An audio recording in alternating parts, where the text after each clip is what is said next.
Hey everybody, how's it going? Are you ready? I'm ready. I'm invigorated today. It's been a great week. Great emails, great comments. I'm fired up. And when I'm fired up, I turn the camera on. So, are you guys ready? It's time. It's part 3 of our porting series on our Echo CS-670. Okay? We're going to talk about timing numbers today. Choose your numbers wisely. I might just call it that. Okay? Choose your numbers wisely, guys. It's all in the numbers to me. The way I port, it's all about numbers. Timing numbers are like a language. And when you understand timing, and you will, you have to put the time in though, guys. The more you do this and the more stock power saws you time and run, you will get a sense how saws run and where the numbers should be. The numbers are not the same for every saw, okay? Still runs different numbers than Husqvarna, okay? But if you time 5 stills, different generations with similar bores and strokes, you'll see still has a set of numbers they like. If you like a still, and it's not just about ergonomics, it's the way they get on the pipe, okay? If you like a still, you might run a Husqvarna and say, it feels wrong or different, and you're not sure about it. Same with Husqvarnas. Husky timing is a little bit different than steel. Time your Huskies and steels, guys, and you'll see. Study the numbers and see how the saw runs. Put a tack on the saw and see how it runs. Timing is a language of how these motors run. What I'm trying to show you guys is how to look at numbers, and it's just numbers on a piece of paper, and you guys will start to understand what does it mean, okay? So we have our Echo CS-670, and this is exciting for me, guys. You know, I spent a year or two trying to figure out this stuff, and there wasn't a lot of information out there. It just wasn't available, and I said to myself, I gotta be able to do something about this once I learn. Harvey popped up, the Iron Horse, okay? This all started with Harvey, for me. He's the first guy I found on YouTube that was porting on YouTube and talking about timing numbers and things of that nature. So without him, I wouldn't have started this, guys, and that's the truth. He got my brain going, and I like that. It keeps me going, guys. When I see other YouTubers and they put out good content, I go, yeah, and I want to do the same thing. So let's talk about timing numbers, what they mean, okay? What they mean, just basic. Okay, guys, this is basic porting. This is a basic woods port. I don't use a lot of those terms. Often I don't even know what they mean. I'm just a guy that likes to make things go fast in his shop. So this is how I port. Other people port differently. I don't consider it wrong. It's different. I haven't run any of their saws. What I look forward to, guys, is that buck and stock. When we can all get together, you know, I want to run saws from Harvey. I've never run a Harvey Ice saw, an Iron Horse saw. They sound wicked, you know. I look forward to that when we can all hang out together and yak saws and porting, and that'll be fun, guys. Hopefully we can have a buck and stock in 2021, because I will be there. So, numbers. Let's get back to the numbers, guys. I'm going to move you guys in here, okay? I'm going to bring the tripod in here close. You guys can see what's going on. Okay, let's set you up here. I'm going to zoom you guys in. I want you guys to be able to see the paper. Okay? So what do we got here? What does all this stuff mean? Now let's see. You guys can see this. Okay?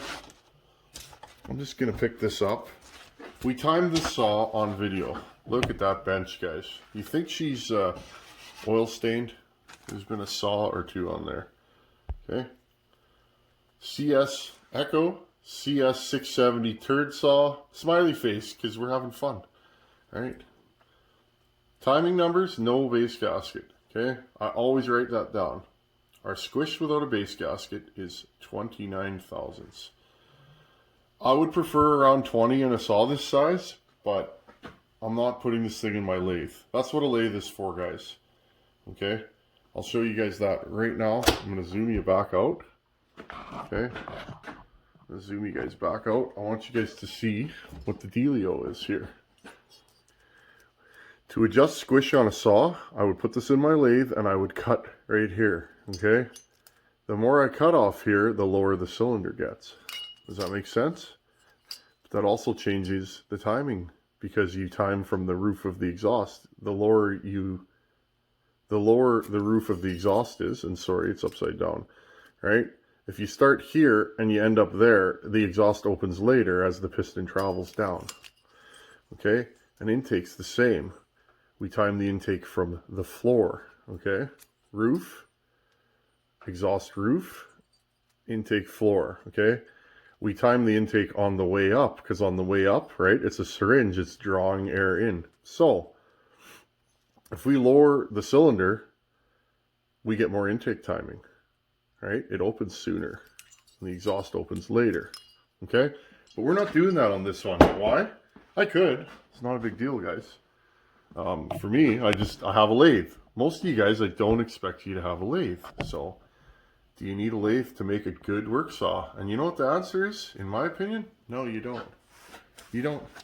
I don't use my lathe as often as some of you would probably think. 1 out of every 5 saws I do lathe work on, depending on how off the numbers are. Okay, so we have 29,000 squish on this saw. We're going to live with that. But this number equates to compression, okay? Compression. Now remember, guys, I'm going to pull our cutaway, okay? Compression. You have to think of it in these terms. When we cover the exhaust port right there, right, it starts building compression realistically when the ring seals, but there's oil around here. So it does start building the minute it covers the exhaust port. In my mind, we don't know, because there's really no way to know these things. And that's why I'm not the most argumentative fellow when it comes to porting, because I don't know. This is just how I look at it. Okay, let's turn the light on. There we go. Okay, as the piston moves up, we're squishing, right? There's your squish band right in this corner, the lowest part. We're forcing all of this volume into this little area. Your spark plug's in here. Okay? The tighter the squish, generally the more compression. Does that make sense? Okay, now let's go back to here. Now, we're not going to use the lathe on this one. So we have to keep in mind, this saw has a lot of compression. Okay, after running it, we have to keep in mind that we don't have the tightest squish in this saw. Therefore, we will adjust our numbers accordingly. Okay, so that's the first thing. If you're porting a clamshell or something that doesn't have a tight squish and you can't move it, i.e. you don't have a lathe, keep that in mind, because after you're done porting, that can really limit the compression. In my type of porting, compression is not king. Okay, guys?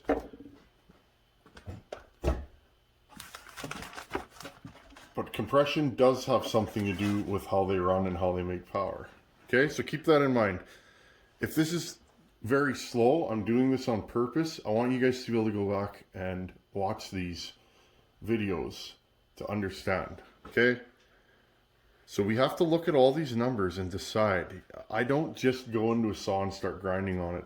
I measure everything again and again, and I get an idea of what the saw does. Okay? Number 2, our exhaust. 102 after top dead center. Okay? Again, we go back to the cutaway. Okay? Right there. So it's 102 degrees after, there's top dead center. As far as the piston will travel, 102 degrees after top dead center. On this saw, it opens. Okay? So we know this. The duration is 156 degrees. Oh, guys. Okay? This is how you come by it though. 102 times 2 is 204. 360 minus 204 equals 156. This is degrees of duration that your exhaust port is open. Okay, that's what that means. Now, how do we raise RPM in a saw? Okay, I'm going to stick with the exhaust port. The RPM is controlled by this number. Okay, the longer the exhaust port is open, the higher RPM the saw will achieve. Okay, so you want the RPM to go up, depending on what kind of saw you want to build. I like my saws to be fast, but they have to pull. So if I want to raise the RPM in this saw, and I'm starting at 102, okay, I can raise it to 100 or 98. I would not go above 98 in this saw. It'll be too peaky and it won't be a good work saw. It would be a great cookie cutter higher than that. Now this set of numbers is for this saw, this size of saw, okay? Every saw is different. If you started at say 106, you may only be able to go to 102 would be your top number, okay? Oh, most saws, you don't want to go too high on the exhaust until you have the experience to know when and where to do it. Now, I can't show you all that, guys, on video. It's on a saw by saw basis, but if you stick with these rules, okay, you'll be fine. Okay, so here's our exhaust on a stock saw. Our transfer's open at 122. So they open 20 degrees after our exhaust. That's a 20-degree blowdown. So that means we have 20 degrees for the exhaust to get out before we start refilling the cylinder. Okay, guys? All right, your exhaust opens, 20 degrees, and then boom, your transfer's open and start filling the exhaust, or the cylinder. Okay, that's what that means. So that's blowdown. Blowdown is something that saw builders argue about a lot.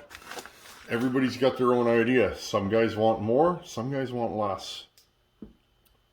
You got to decide what you like. I go saw by saw. I'm more of the idea that I want more blowdown in most saws. Saws with more blowdown typically won't pull the same kind of RPM. They'll be a little slower.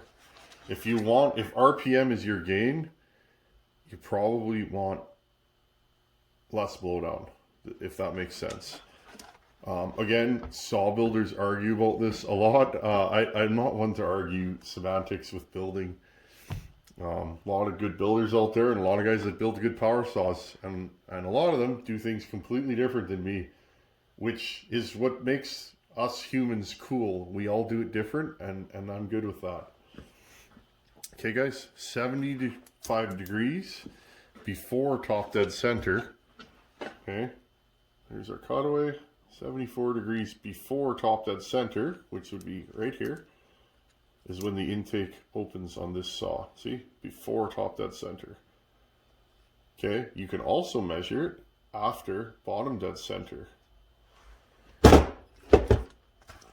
75 degrees before top dead center is 105. I'm having trouble focusing here today, guys. 105 after bottom dead center, because half of 360 is 180. So I'd subtract this from this. That's why some of you guys email me and you give me this number. I just look at this number and I see that, because that's how I time them. And the reason why I time them before top dead center is to get my duration. I times that by 2. Okay, so 105 times 2 is 210. 360 minus 210 is 150. So I time them before top dead center, because then I don't have to times this by 2 and subtract it from 360. Okay, are you guys following along? So these are our stock numbers. I'm going to put this down here. I'm going to move you guys right over here. Okay, so what do we want to do with this power saw? We want more RPM because we want it to murder wood faster, right? We want it to cut. We want it to get on the pipe, and part of being a saw porter, guys, we'll talk about this after, but okay, if you want to raise the RPM in this here machine, you need to raise the exhaust roof. Now here's my here's my thoughts on this saw. Because I'm not decking it and decreasing the squish, if I go 100, I'll maintain good compression and torque. If I go 98 on this saw, I'll pick up a lot of RPM. I'm still on the fence, guys, about whether I'm going here or here. We'll decide that when we start grinding. I'll probably go here because I want to show you guys what 2 degrees of timing does to a saw. This thing will wake up. How much it will wake up and how hard it will pull, I don't know. I've never done one of these before. That's the fun of this channel, guys. We do it together. So if I move it to 100, right, and the transfer's open at 122, that increases my blowdown to 22 degrees. If I put it at 98, that increases my blowdown to 24 degrees. I haven't decided yet, guys, okay? Intake 77 is what I'm going to shoot for. Our stock number is, right here, is 75. I'm going to add 2 degrees of intake timing. The reason why I'm going to do that is that should pick up throttle response. You want the saw to giddy up right now, okay? I'm very particular about that. When I touch the throttle on a saw, I want it to boogie. I'm going to pause you guys up here and move you out, and let's talk about this. Okay, guys, so we're going to raise the exhaust height. That will gain us RPM, okay? How much? I'm not sure. If I raise it too much, I will move the peak RPM and peak power up. Meaning, if you like a saw that you just lay on the log and pull the trigger and it starts cutting, you probably like a low exhaust roof. If you like a saw that you pin it, hit the wood, and it just pulls hard, but it's not a saw that you can mess around with, like you got to get it on the pipe, but once it's on the pipe, it should stay there. You probably like a high exhaust roof. Which you like? I'm good with either. I have ported saws with a low exhaust roof and I've ported saws with a high exhaust roof. I like both of them. They are different tools for different jobs. Okay? So in a woods porting scenario, that's the first thing you guys need to decide. How high do you want to turn the saw? I can't tell you that, guys. But remember, if you go too high on your exhaust roof, you will lose a lot of torque. In a lot of cases, you might have a saw that don't cut anymore. So don't go too high on your exhaust roof. That's super important. Okay. Once you get far in your journey, and it might take you guys 30 saws to get there, depending on your knowledge of engines and timing, okay, and how an engine works, it might take you a while to get there. But what I can tell you guys is the journey's worth the end, because when you figure this stuff out, you'll be able to take almost any saw and make it nasty and make it reliable. But you got to start with the basics, okay? So, high exhaust roof, more RPM. Low exhaust roof, less RPM. High exhaust roof, generally more horsepower, okay? Faster cut speed. Low exhaust roof, more torque, slower cut speed. That's why I don't change gearing on my saws, guys, because I typically don't port with a lower exhaust roof, okay? It's just not something I do. Other guys do it. I'm good with that. Again, I'm not a guy, I'd rather hang out with 10 saw builders and talk saws, and we can all fill in each other's blanks on why we do this and that, than argue about which is the best way. Which is the best way? Whatever way works for you and whatever way makes your saw run awesome for you. We all cut different wood. We all live in different climates. We all run different chains. Short bars, long bars, skip chain, full comp, hand filed, square grind. I mean, there's so much variation here, guys, that I can't tell you. Number 2, intake timing, okay? Intake timing. You don't want to add too much intake timing. And I won't stress that more to you guys. If you go too far in your intake, the saw will not run, period. It will spit back through the carb, it won't idle. It'll be a nightmare, and you can't typically fix that.